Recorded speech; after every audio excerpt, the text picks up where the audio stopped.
मुख्यमंत्र्यांची भेट घेतली, बैठकीत नेमकं काय घडलं? किमान 2 ते 2.5 घंटे बैठक चालली, पण त्यामध्ये जे मृत अपंग दिव्यांग ज्यांनी कर्ज घेतलं त्यांचं कर्जमाफीचं त्यांनी कबूल केलं. घरकुल योजनेच्या बाबतीत तुमच्या अंत्योदय योजना जी आहे ती राज्याची दिव्यांगासाठी अन्नधान्य योजना वेगळी सुरू करणार.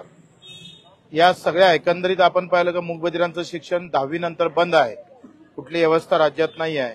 तर मूकबधिरांना वाहन परवाना आणि 10वी नंतरचं शिक्षण या सगळ्या संदर्भात निर्णय झाला. प्रत्येक विद्यापीठाला आमचं जे म्हणणं होतं का दिव्यांगाचं शिक्षण हे अडथळामुक्त झालं पाहिजे, यावर प्रत्येक विद्यापीठाच्या ठिकाणी एक संशोधन केंद्र उभारलं जाईल आणि त्या माध्यमातून दिव्यांगांना अडथळामुक्त शिक्षण कसं देता येईल. घरकुलाच्या संदर्भात गायरान जमिनी असेल किंवा यशवंत मुक्त वसाहत योजना ज्या धर्तीवर राबवल्या जातं त्या धर्तीवर दिव्यांगांचं घरकुल योजना राबवण्याचं त्यांनी मान्य केलेलं आहे. पण महत्वाच्या मागण्या जसं पेरणी ते आम्ही जे म्हटलं फळबाग योजनेमध्ये जसं संत्रा असेल, काजू असेल, द्राक्ष असेल, आंबा असेल, जे फळ उत्पादक आहे त्या शेतकऱ्याला 3 वर्ष लागवडीसाठी पैसे देता, त्याचप्रमाणे 6 वर्षाचे जे झाडं आहे ते सगळे फळबाग त्यांना पुन्हा 3 वर्ष त्या फळबागी सांभाळण्यासाठी MRGS मध्ये घ्यावं. त्यांनी ते कबूल केलं. पंजाबराव कृषी विद्यापीठाला हा प्रस्ताव तयार होईल आणि तो इकडे पाठवला जाईल. एकंदरीत यामध्ये फळबाग योजनेचं त्यांनी मान्य केलेलं आहे. दुसरं पेरणी ते कापणीपर्यंत सगळे कामं MRGS मध्ये करावं ते त्यांनी अमान्य केलं. कर्जमाफी शेतकऱ्याची अमान्य केलेलं आहे आणि दिव्यांगाचं मानधन 6 महिन्यानंतर वाढवू असं मुख्यमंत्र्यांनी म्हटलं. एकंदरीत सगळ्या मागण्या मंजूर केल्यानंतर मानधन आणि कर्जमाफीच्या विषयात मुख्यमंत्री आणि अजितदादांना मात्र आम्हाला फारसा दिलासा दिलेला नाही. बाकी 18 मागण्यामध्ये जरी त्यांनी मंजुरात दिल्या असल्या, 18 मागण्या जरी मंजूर केल्या असल्या तरी 2 मागण्या मात्र पुन्हा आमच्यासाठी लढण्यासाठी ठेवलेल्या आहे. भाऊ आपण पाहिलं असेल तर कर्जमाफीवरूनच विषय निघाला म्हणून माणिकराव कोकाटे देखील म्हणले होते की कर्जमाफी होणं ही अशक्य आहे. तर आपण ह्याच्याकडे दिव्यांगांच्या कर्जमाफीचं बोलताय, पण कृषी मंत्री माणिकराव कोकाटे एकंदरीत शेतकऱ्यांना दाबताना दिसत आहेत. शेतकऱ्याच्याच कर्जमाफीची आम्ही बोललो होतो आणि दिव्यांगाची कर्जमाफी, जसं दिव्यांग वित्त मंडळ आणि कोणतेही वित्त मंडळ जे जातीचे वित्त मंडळ बनलेले आहे त्यामध्ये एक चांगली सुधारणा होऊ शकते, तो सुझाव आम्ही दिलेला आहे.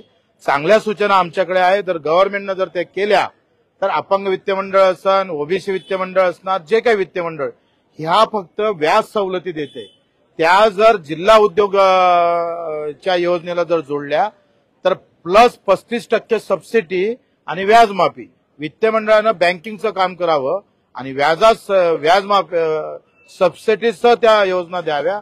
त्यांनी पण तो मान्य केलेला आहे. आमचं मूळ आहे मानधन वाढवणं. 6,000 मानधन जेथपर्यंत भेटत नाही तोपर्यंत आम्ही थांबणार नाही आणि कर्जमाफी शिवाय एकतर पेरणी ते कापणीपर्यंत सगळे कामं MRGS मध्ये घ्यावे, नाहीतर कर्जमाफी द्यावी. या 3 मुद्द्यासाठी आम्ही येत्या काळात लगेच त्याच्यावर आंदोलन उभं करू. मुख्यमंत्री आणि वित्तमंत्र्यांनी जे काही 18 मागण्या आमच्या मंजूर केल्या त्याबद्दल त्यांचे आभार मानतो, पण महत्वाचा विषय त्यांनी सोडलेला आहे. त्यासाठी मात्र आम्ही आंदोलनासाठी सज्ज राहणार आहोत. राज्याची आर्थिक स्थिती बरोबर नाहीये. आम्ही त्यांना सांगितलं CWM नावाची एक युरोपची कंपनी आहे, ते सरकारला 2.5 लाख कोटी 1 लाख कोटी बगर व्याजी पैसे द्यायला तयार आहे 15 वर्षासाठी. त्यांच्याकडे पैसे नाही ना तर पैशाची व्यवस्था आम्ही देतोय करून. आम्ही त्या कंपनीचा प्रस्ताव पण सरकारला दिला. ते म्हणतं 5 वर्ष आम्ही तुम्हाला कर्जावर व्याज आकारणार नाही आणि 5 वर्षानंतरच 3% व्याज आकारू. 5 वर्षानंतर मग जर 1 लाख कोटी रुपये जर तुम्हाला भेटत असेल आणि कंपनी तुम्हाला द्यायला तयार असेल तर वित्ताचा प्रश्न मिटला. मग नोटा जास्त छापा ना, पैसे कमी असेल तर नोटा छापा. नोटा छापणं तो तुमच्याच हाती आहे. तुम्ही 8वा वेतन आयोग तुम्ही बाकीच्यासाठी नोटा छापताय, तसं यासाठी नोटा छापल्या पाहिजे. पैसे निर्माण करणं तर आमच्याच हाती आहे ना, आणि त्या कशा छापावा त्याची अक्कल आमच्याकडे आहे. ते म्हणाल तेव्हा आम्ही त्यांना देऊ. नेमकं कशा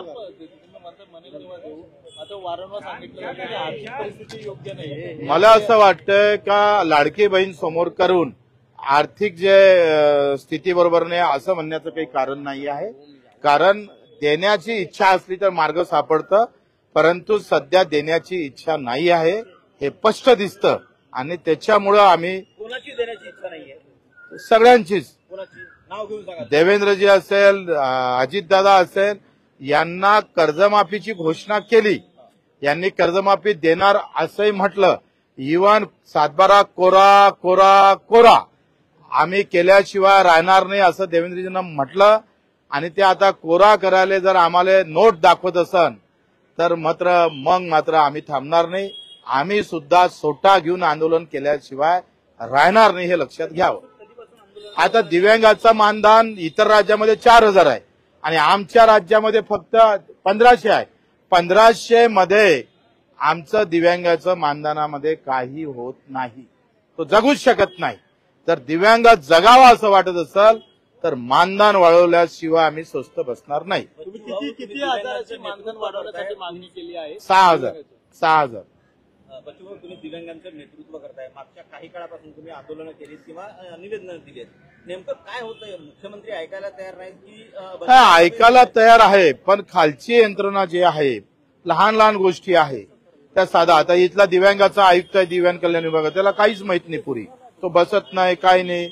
असे माणसं या विभागात येतात. आता सचिव दिल्ला जे कारवाई झाले म्हणजे आदिवासी विभागात जे अधिकारी पाठवतो ना आपण, ज्यांच्यावर गुन्हे दाखल आहे, ज्यांच्यावर कुठेतरी कारवाई झालेली आहे, तसं दिव्यांग विभागात असेच येतं. कारण तिथं माल नाही आहे, माल भेटत नाही आणि त्याच्यामुळे इथं येणारा अधिकारी, सचिव आणि आयुक्त हे अतिशय बिंदास असतं, खालची यंत्रणा काम करत नाही आणि त्याच्यामुळे हे मोठे प्रॉब्लेम इथे झालेले आहे. ठीक आहे.